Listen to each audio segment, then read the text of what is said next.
தாராபுரத்தில் போதை மறுவாழ்வு மையத்தில் சிகிச்சை பெற்று வந்த கூலி தொழிலாளி மர்மமான முறையில் உயிரிழந்த சம்பவம் அதிர்ச்சியை ஏற்படுத்தியுள்ளது. தமிழகம் முழுவதும் போதை மறுவாழ்வு மையம் என்ற பெயரில் அனுமதி பெறாமல் நூற்றுக்கணக்கான மையங்கள் இயங்கி வருகின்றன. இந்த மையங்களில் முறையான மருத்துவர்களோ கண்காணிப்பாளர்களோ இல்லாமல் கையில் தடியுடன் அடியாட்களைப் போல் சுற்றி வரும் நபர்களே இருக்கின்றனர். இவர்கள் அங்கு சிகிச்சைக்கு வரும் நபர்களை கொடூரமாக தாக்குவதும் துன்புறுத்துவதையே சிகிச்சை என்ற பெயரில் மேற்கொள்கின்றனர். இப்படி தாக்கப்படும் நபர்கள் இறப்பதும் இவர்களின் டார்ச்சர்களை பொறுக்க முடியாமல் தற்கொலை செய்து கொள்ளும் சம்பவங்களும் அதிகரித்து வருகின்றன. சாமானியர்களும் வேறு வழியின்றி போதையிலிருந்து மீண்டால் போதும் என மீண்டும் மீண்டும் இதே மையங்களுக்கு சென்று கொடுமைகளை அனுபவித்து வருகின்றனர். அந்த வரிசையில் திருப்பூரில் ஒரு சம்பவம் அரங்கேறியுள்ளது. திருப்பூர் மாவட்டம் தாராபுரம் எம்எஸ்பி நகரைச் சேர்ந்தவர் கார்த்திகேயன். 28 வயதான இவர் அதே பகுதியில் வெற்றி லைஃப் கேர் ஃபவுண்டேஷன் என்ற பெயரில் கடந்த 6 மாதங்களுக்கு முன்பு குடிபோதை மறுவாழ்வு மையம் ஒன்றை தொடங்கினார். இந்த மையத்தில் மனநல பாதித்தவர்கள் மற்றும் மது போதைக்கு அடிமையானவர்கள் என 33 பேர் தங்கி சிகிச்சை பெற்று வந்தனர்.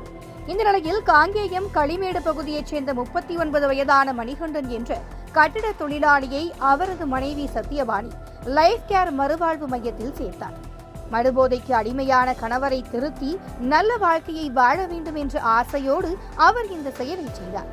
ஆனால் கடந்த திங்கட்கிழமை அவருக்கு வந்த தகவல் அவரது வாழ்க்கையையே மொத்தமாக குலைத்து போடுவதாக இருந்தது. ஆம், போதை மறுவாழ்வு மையத்திலிருந்து அழைத்து மணிகண்டன் சிகிச்சை பலனின்றி இறந்து விட்டதாக தெரிவித்திருக்கின்றனர். இதை கேட்டு அதிர்ச்சியடைந்த அவர் தனது கணவர் இறப்பில் சந்தேகம் இருப்பதாக தாராபுரம் காவல் நிலையத்தில் புகார் அளித்தார். அதன் பேரில் வழக்கு பதிவு செய்த போலீசார் விசாரணை மேற்கொண்டு வந்தனர். இந்த நிலையில் கடந்த செவ்வாய்க்கிழமை தாராபுரம் கோட்டாட்சியர் செந்திலரசன், மாவட்ட மருத்துவ இணை இயக்குநர் சந்திரசேகர் உட்பட 10க்கும் மேற்பட்ட அதிகாரிகள் மறுவாழ்வு மையத்திற்கு சென்று விசாரணை நடத்தினர். அப்போது உரிய அனுமதியின்றி மறுவாழ்வு மையம் செயல்பட்டது தெரிய வந்தது. இதனையடுத்து அந்த மறுவாழ்வு மையத்திற்கு அதிகாரிகள் சீல் வைத்தனர்.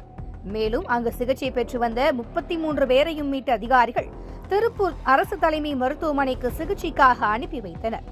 மணிகண்டன் உயிரிழந்த சம்பவம் தொடர்பாக மறுவாழ்வு மைய உரிமையாளரிடம் தொடர்ந்து விசாரணை நடத்தப்பட்டு வருவதாக காவல்துறை தரப்பில் தெரிவிக்கப்பட்டுள்ளது. அனுமதியின்றி இயங்கும் இதுபோன்ற மறுவாழ்வு மையங்களை கண்டறிந்து அதிகாரிகள் நடவடிக்கை எடுக்க தவறுவதே தொடரும் உயிரிழப்புகளுக்கு காரணம் என பலரும் குற்றம் சாட்டுகின்றனர்.